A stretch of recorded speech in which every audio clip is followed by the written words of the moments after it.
Let's read Galatians chapter 3, verses 19 through 20. Very important. These two verses are very important for us to dissect and understand.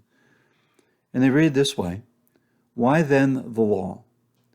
It was added because of transgressions until the offspring should come to whom the promise had been made.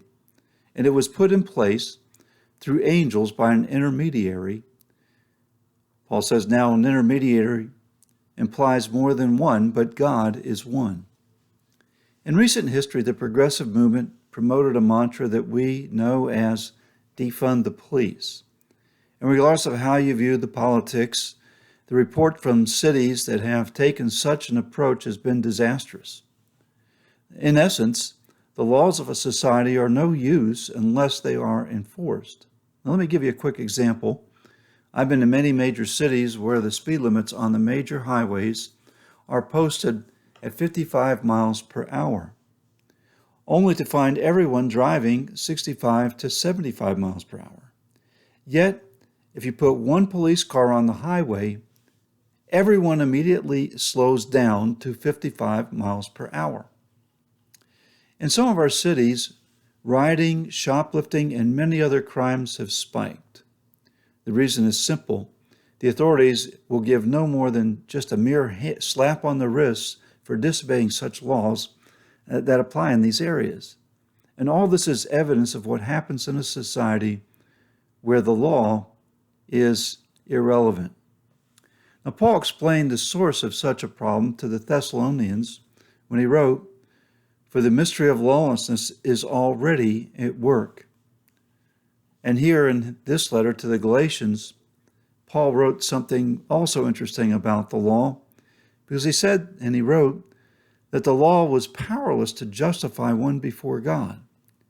Yet the question, when we hear that, is this: why then the law? And Paul explained the significant purpose of the law and why the law is inferior in these two verses. The first point that Paul brought up was he explained that in general the law was added because of transgressions. It is because people, due to a fallen sinful nature, are oriented to live in a way ignorant of and prone to violate the standards of a holy God. The power of lawlessness is already at work, and it's at work in the hearts of people. But second, he indicated that the law was only a temporary necessity, he says, until the offspring, which is Christ, who is Christ, should come to whom the promise had been made. Now, when the promise of God is fulfilled in the hearts of believers through the new birth, the law as an external constraint ceases to have the same urgent necessity.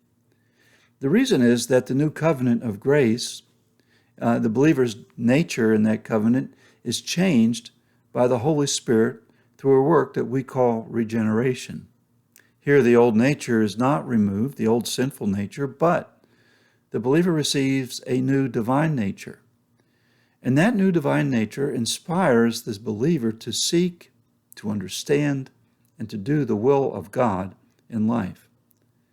Ezekiel wrote of such in explaining the new covenant. You can read it. Go to Ezekiel chapter 36, verses 25 through 27.